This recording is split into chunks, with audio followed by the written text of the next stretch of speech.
today's program is generously sponsored by Bluevolt. Bluevolt LMS is really a superb channel learning management system that brings together manufacturers, channel partners, and distributors in one big ecosystem. And I encountered Bluevolt in my reviews of learning management systems here over the last year. So thank you very much for supporting the industry research. So let's get going. So we have a quick one here today from a 30-minute presentation. And my name is John Lay, and I spent 20 years now in e-learning and primarily in channel learning and customer learning segment of the marketplace. I got a master's degree in instructional technology a long time ago, and right away my first jobs out of college were working with high-tech and telecommunication channel learning programs. And so we were creating CD-ROMs to send out to channel partners to teach them new products and services, and we were just obtaining wonderful budgets to do high-end work in that capacity over those years. And I learned that when it comes to making money, or it comes to learning training for a business or for training your channel partners, cost isn't really the object. It's measurable results that are the object. And it was a good lesson to learn. I took that into 13 years of selling learning management systems for Tier 1 providers. And ultimately, or at the end of that, I decided that the whole time doing that process, focusing on extended enterprise and channel learning, but there was nobody out there in the marketplace that really, from an analyst standpoint, that was giving good information on that. So I quit a couple of years ago, founded Talented Learning, and now spend my time blogging and researching and writing about channel education, customer education, and continuing education in general. And so it is that research that has led me to create the presentation today. And Talented Learning, my company, is a news consulting and research organization. We don't sell a product or an LMS. What we do is we research it and we help organizations buy better, because as it turns out, there's about 600 learning management systems in the marketplace, and those 600 learning management systems all do different things and have different specialties, and as a result, it's really hard to find the right one. And so we try to define everything so it becomes less confusing. And if you go to our website, talentedlearning.com, you'll see our latest post is the top 10 channel learning management systems, which kind of goes hand in hand with this presentation. You can see what our research of now 94 different learning management systems has produced.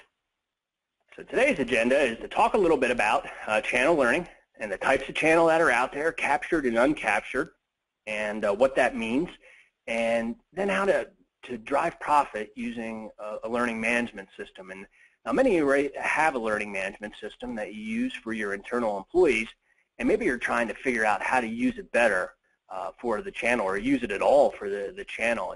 And that's really the gist of this presentation. Whether you have one or you don't, or even if you are doing channel learning right now, to give you some ideas on how you can maximize profit in the different ways that you can use it. And so one of the nice things, one of the great things, rather, about this job of being an independent learning technology analyst is that I get to interview customers all the time, customers of the different types of LMSs that I review.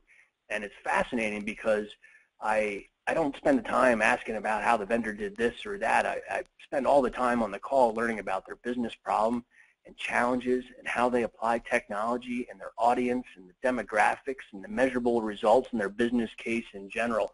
And by ferreting all that out, it gives you really a tremendous view of what's going on. And with every one of those interviews, I ask, so, if you were starting all over again, what would you like to know, or what do you wish you would know that you learned here in the course of your trials? And so I've been documenting all those answers, and I put a lot of that in today's presentation from a channel perspective. So what is the channel? So the channel is your mirror image. So every organization in virtually every industry has some sort of direct or indirect channel that represents and sells their products and services for them. And it represents your organization or the organization out in the marketplace. And it's a way that you can really get some economies of scale and reach into new global areas and local areas and specialties that you would never be able to do if you had to build your company organically. And so whether you're a manufacturing organization, or a medical device provider, or a computer software or high tech, all those industries have large networks of partners that help them sell their products.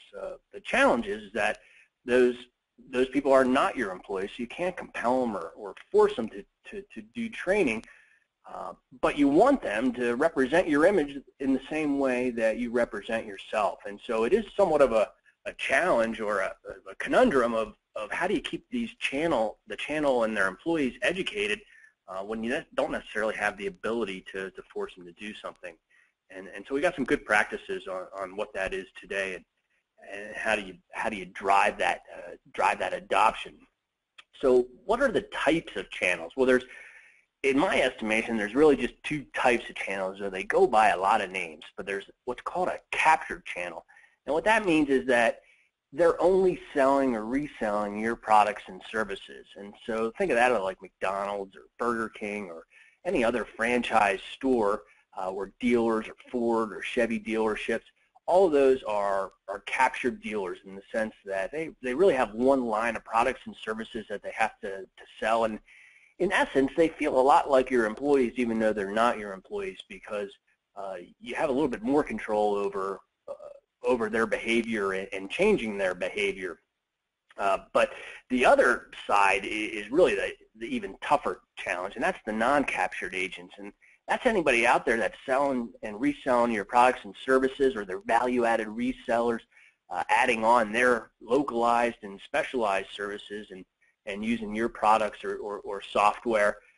It could be partners or distributors or even retailers, but the thing that all those groups have in common is that they are all voluntary users of your learning or your training, and they represent or can represent your competitors also. So these very same people might sell insurance from 5 different organizations as an independent insurance agent, and all of the insurance companies would like to be first on the list when they have a new client and say, well, we think you should take Allstate or Prudential Insurance.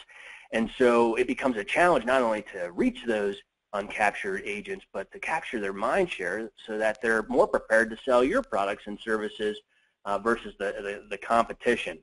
And that is the challenge. But so if it's such a big challenge, why do you do it? Why do organizations want to take the time to actually train their channel?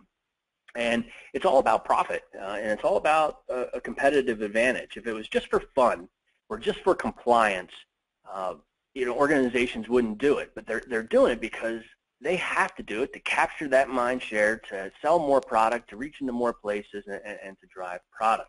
And specifically, they do it to make money, because if you can increase your channel sales, partner sales, you're increasing your sales and your profit. And so that's the most natural reason why they do it. But the secondary reason is that you can create a new stream of revenue, and not a trickle of revenue, but a real serious stream of revenue can be generated from the selling of certifications of partners and of partners' employees.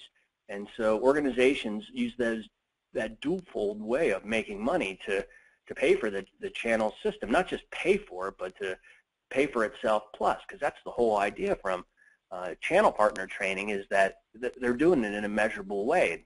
What that means is if you look at channel partners who have trained or certified on a product, for example, versus those who have not, you can see a measurable improvement in the sales and the size of the sales in virtually every organization in every industry, from those that have been certified versus those that have not. It makes a lot of sense. But you can actually put a physical number, a specific number, on the value of your training then. And so it's easy to not just pay for your system, but predict how much you're actually adding to the business. But you just don't have to make money. You can actually save money. And so just by the normal e-learning and learning management arguments, you get to decrease training costs just with the greater efficiency and reach. Develop once and deploy many times. So the same argument that we use for internal employee learning technology. But what you don't see in internal employees is this ability to decrease customer support calls. So by training your channel better, by training the salespeople better, and the people that actually implement and deploy the solutions better, you have a higher customer satisfaction rate and less calls coming in to technical support that need to be fielded, and each one of those has a cost. So it drives down those costs also. But my favorite one, in addition to making money, is the whole concept of shortening the cycle time.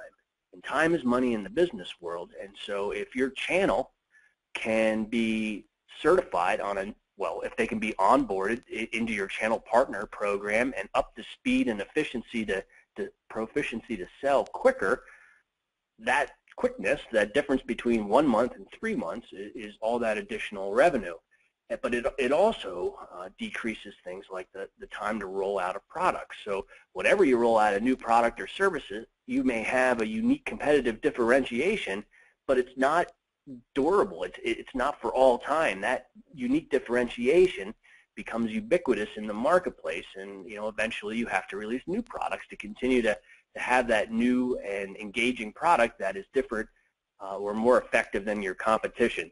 So you only have a certain window out in the marketplace with a new product. So strategic organizations roll out and they measure exactly how long it takes to get a certain percentage of their population up and certified and ready to sell and service that report. And they constantly focus on how they can decrease that time and use the learning technology and learning management system to certify more in less time, and that all translates also into a broader window for actually making money. So that's why organizations do it and spend a lot of time educating their channel. But what do they need to educate their channel? What are the tools? And I've been saying it a lot so far. I want the cornerstone of what you need, or the keystone rather, is the channel learning management system. And it's not just any learning management system, but it's a channel learning management system. And they come in two flavors. There's kind of like the Blue Vault flavor, where it's for internal employees and channels. So it's built in such a way that it supports both of those audiences. But there's also a whole host of organizations that are just channel LMSs, where they don't focus on internal employees, but just externally in supporting those channel. And both solutions are valid, and I guess it really depends on where you're at in the marketplace and where you're at in the life cycle of your first, second, or third learning management system. But in any case, you need one that can support the channel, and I'll talk about in just a second what kind of features that you need to have. And not all LMSs have this. In fact, a lot of LMSs don't have this. But what features that you need to be able to be impactful for channel voluntary users. And of course, you need an integrated CRM system, a customer relationship management software. And that comes in a lot of different names that you would recognize. That could be like Microsoft Dynamics or Salesforce.com or MailChimp or tools like Marketo. They're all tools that allow you to reach segments of your audience, both audience that you know of, dealers and resellers and capture channels that you know their names of and they've visited your site before. But as you'll see in a little bit, it's also important to reach out and try to find all those users that you don't know who they are yet and bring them into the fold as potential new partners and of your broader social community. So an integrated CRM, whether that's a third-party one or whether that's developed directly into the LMS, which I see a lot, is really crucial on targeting and specifically targeting segments of your population to build that community and eventually join that community in a monetized way. And then finally, you need your content. You need some sort of content, and content can be anything. It can be recordings of a virtual webinar just like today. It could be brochures. It could be PDF documents, PowerPoints, videos, audios. It could be repurposed from the sales and product knowledge and brand knowledge that you teach internal employees. And you can repurpose that type of content for use for your external audiences. But if you just have those three things, you're ready to go and start targeting some of your audiences, and you can build it and grow from there. And that's another really nice thing about channel learning is with employee learning systems, if you have 100,000 employees, for example, it's hard to just roll out to a couple of them. It's almost an all or nothing type of thing. When it's time to roll out, you either need all your employees on, you're tracking it, or you might as well not do that. But with channel, it's not necessarily like that way. it's much more of a process. You can take some channel partners or channel partners for this product line or for this business unit or maybe in this region, and you can start with them and start smaller with less of them and less content and improve your business case, because as I was describing before, it's so easy to get to a concrete improvement that you're making in the organization.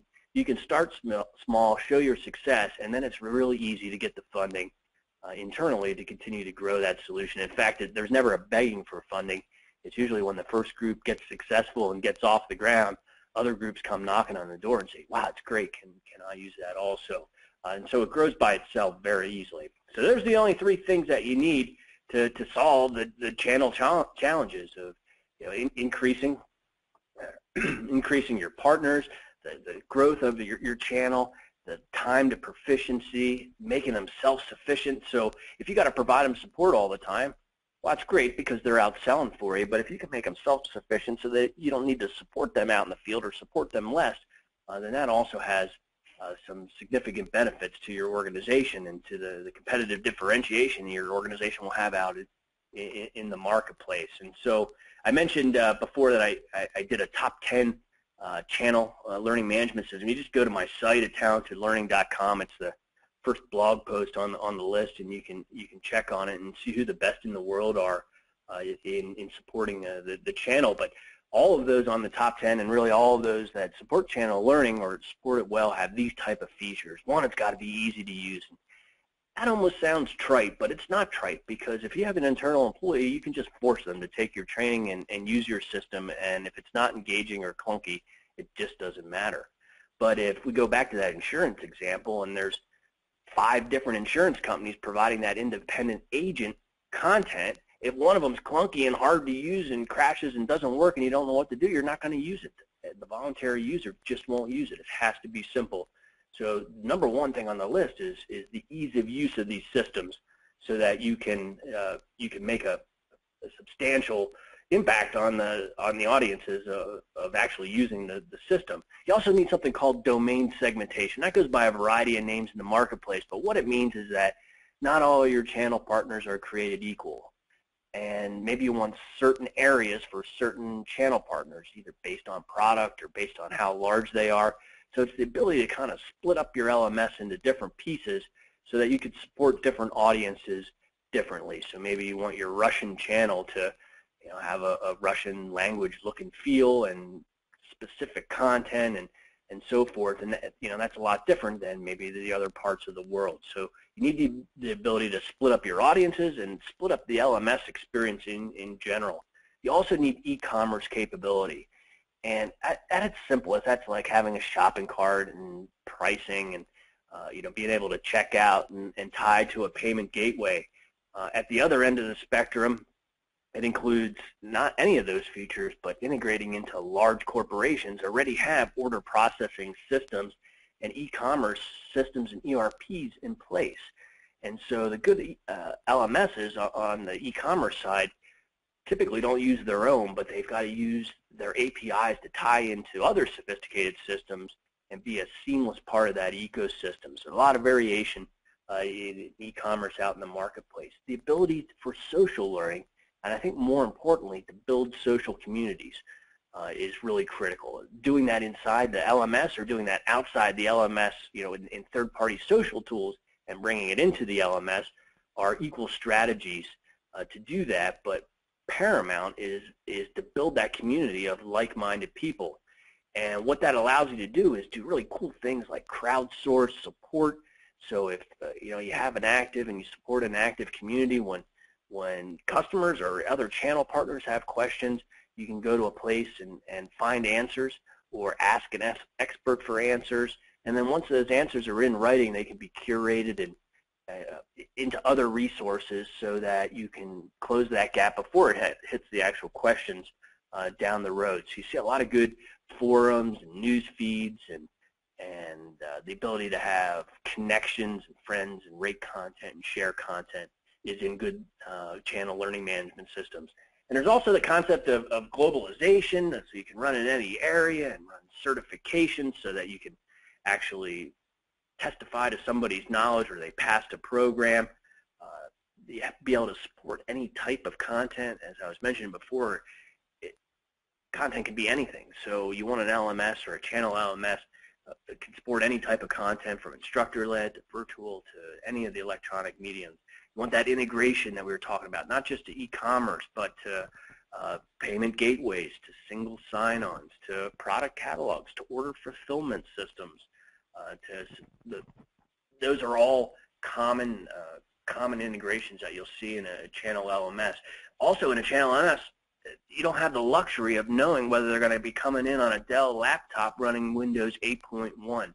They're going to be coming in off of everything, off of every known device, Android and Blackberries and Apple phones and laptops and computers and all different browser sizes. So good channel LMSs are responsive and they can adapt to that, and without any plugins or downloads be able to support all those scenarios. And you have to support all those scenarios because if a channel partner can't use your system and they got to call into support, they're not going to call into support. They're just going to go to the next one or skip it altogether. So they don't like to take that step because as voluntary users. So we talked about the CRM and promotions, and the other side of that is the dynamic audience grouping. So if you can group your audiences inside the LMS, then you have the ability to actually target them with promotions and subscriptions and things like that. So like all talented learning webinars, we have a ton of content and not in a limited amount of time, so I'll try to move on faster here, but as we approach the half hour. But how do you drive profits? So here's really the crux of the presentation here of the 4 areas. And if you think about it, or as I listen to all these stories and I take the notes and I keep on trying to, I've got a bad habit of categorizing and recategorizing and grouping, all types of things here in this research field. And I've taken all these conversations and I found that every one of the channel owners of an LMS focus on each one of these 4 areas, on attracting users, new users and return users, on finding new channel partners, so using the learning as a tool to find new channel partners for the organization, and then using that tool to onboard them in the quickest amount of time so that they can get up to proficiency, on focusing on the rollouts of products and of services, and then of providing the support to support their channel in the field so that they can actually sell better while they're in the field. And the tactics that they use in each one of these is so varied and diverse, but they commonly, or in common, all of them use a learning management system to achieve that and to support that across the different areas. So the first thing that they do to attract, well, we'll start with attracting new partners, is the strategy that the best are using is they're into content marketing. And what content marketing is creating thought leadership, high quality content that would be valuable to your target audience group and putting it out there for free as a service to allow people to educate themselves, and eventually through that education they will find out by default that you provide those types of products and services, and they'll contact your organization from a sales standpoint. That's content marketing in a nutshell. And you can do things like blogs, you can do webinars like we're doing today, you can do crash email courses, 5-part email courses. You go to Talented Learning, you can see on the bottom there, I just rolled out my first email course on Extended Enterprise, and you can take a 5-part course that comes and all just to educate anybody that's interested in these type of topics. But you can do that with any type of topic, and automate your marketing so that you're pushing that out to a variety of sources and passively building that community of people that want to be a community because of the content that you're providing. But that also gives you the ability to crowdsource content. And this was something I never considered, but I just ran into a whole series of organizations that use their content marketing as a way to solicit members from their community to actually write content for them so that they can post it. And so it's a way to get more and more thought leadership out of the community without you having to figure out all that thought leadership yourself. And so it's a very strategic way to start building that broader coalition of content. The second thing that I see them all doing very successfully is building their social community. If they're selling servers, they're trying to build a social community of people that like servers. And believe me, there's people out there that like servers of every flavor. There's people out in the world that like every topic. You just got to go and find them. And so in addition to your content marketing, you need a vehicle to get that content marketing out, and that is your social community. So you can post on Twitter and LinkedIn and build your networks and connect and share and retweet and curate content, and all of that will give you new places to have people see your content marketing. And the other thing that they do is once they become a known entity, either by joining your community or actually consuming content in the past on your site, once you know who they are, then you can go back to that CRM concept and start to mix and match your promotions. So if they've taken courses on channel learning before, then send them promotions on the channel learning aspects of your content. If you certify on this, you can do this. Or if you take this particular course, you'll get a discount on the next. Or if you buy this bundle of courses, we'll give it to you for 2 months for a fixed price. And so there's all these different pricing strategies that come with the e-commerce capabilities, and the diversity of how they use those and use those different strategies for different departments is really interesting in interviewing these clients, because they really have the ability to find out what works and what doesn't work, and then they measure that and just continue to try and do split A/B tests until they see really what's the maximum way that they can attract people. But once they attract these people, these new channel partners, then they have to onboard them. And so they use the LMS to do things from a channel partner standpoint. So not an individual, but think of a partner organization of assessing their business, finding out the knowledge and skills of their people, finding out what that gap is, and giving them a custom training plan as an organization to train that gap. So good channel LMSs focus on doing that and trying to automate these pieces so that they can go through these pieces faster and get the channel partners up to speed quicker. But the channel partners have employees.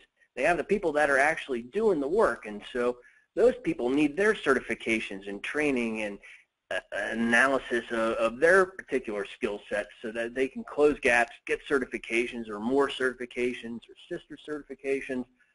And so using the LMS to focus on those both at the partner level and the individual level is very strategic.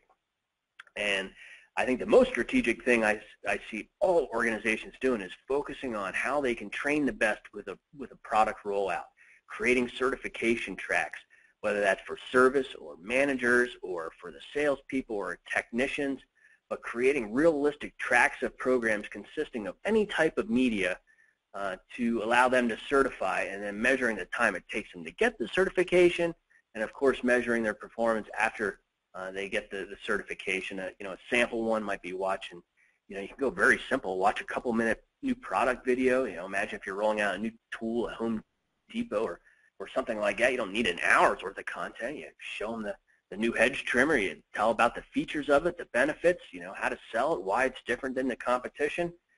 Present that information.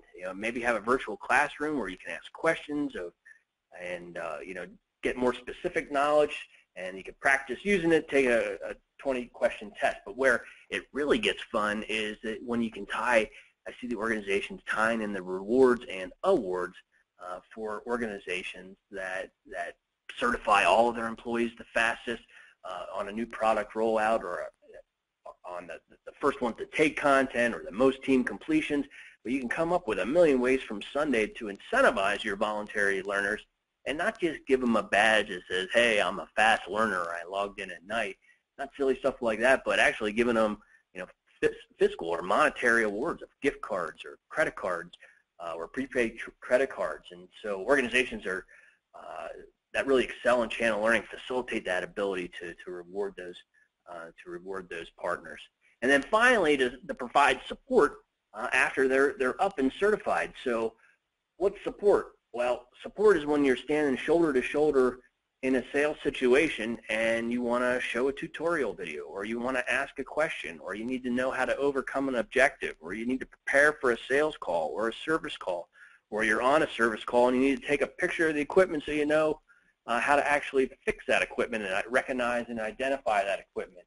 So all those things, or you need to ask an expert help, or ask the community help, or ask one of the internal employees that supports the channel on how they would solve this particular situation or configure this system. But all of those things are driven by the LMS, and a lot of it driven by the social aspects of the LMS to find those experts and to find that content quickly. And so continuing to find out how ways that you can support the channel employees and the channel people that are working for you in the field will make them more likely to sell your content, because at the end of the day, your partners want to sell content, or they want to sell because that's how they make their money and their profits and pay their employees. And so the easier that you provide, the easier you make that for them to enable them to achieve that, the more likely they're going to sell your products over your competitors' products. So in conclusion, not too bad, just a couple of minutes over here, but in conclusion, we made it to the top of this mountain. Some takeaways is I think a channel can always perform better. There's no such thing as a perfect channel or a perfect football team or a perfect anything. They can always perform better, and so the very best organizations involved in channel are looking at all the pieces that all the ways that they interact with their channel and all the different use cases, and they're looking to see if they can raise the bar in each one of those, maybe not simultaneously, but over time. And by doing that, they're squeezing out competitive differentiation all over the board. And so if they can squeeze a little efficiency here and a little time off the product rollout here and a quicker certification and new onboarding of a partner here, that all translates into top-line growth and bottom-line growth for your organization. And it transforms you from a cost center to a profit center, and I like being a profit center. A channel LMS, a special kind of LMS, is really required to be able to roll out this information and think about how you can improve pieces of attracting, onboarding, rollout, and support. And remember, if you don't train your channel, your competitors will. And if they train their channel, that's bad news for you, because you'll be down on that list of products that are on the tips of their tongue. So go ahead, like always, since we're over today, go ahead and send any questions that were asked. I'll follow up and make sure that we follow up afterwards. One question that did come in is, how important is gamification? I just touched on that a little bit. It's a tool that you can use to motivate employees to help take that training. I don't think it's a reason why to buy an LMS, but I think it is something that can be used effectively inside a channel learning. And the other question is can I use my employee LMS for your channel system? And I think the answer is it depends what internal employee LMS that you have and whether it's designed to work in that multi-domain way. If you the person that asked that question, I'll go ahead and reach out to you afterwards with some follow-up. And so here's what's going on. So thanks for attending. Here's what's coming up on the upcoming webinars. Got a great one here coming up on the 7th for those that are involved in any type of continuing education or association, where we'll talk about the features of an LMS that need to support that, which are similar yet very different than a channel LMS.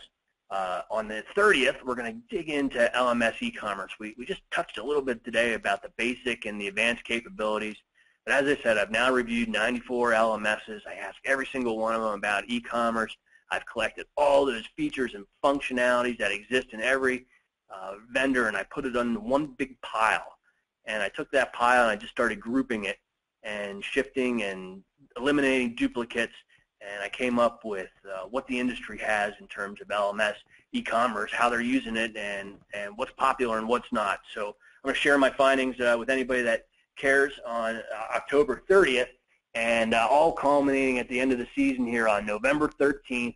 We're having our first annual Talented Learning LMS Vendor Awards. So after reviewing all these LMSs, I've held off on saying who I think is better than this or that up until very recently. So I'm going to release these top 10 lists over the next few months, and then we'll tell you who's number 1, 2, and 3 in each of 10 categories, and resulting in the top 30 LMSs in the world. So I'll reveal all that on the 13th. And thanks so much, everybody, for attending today.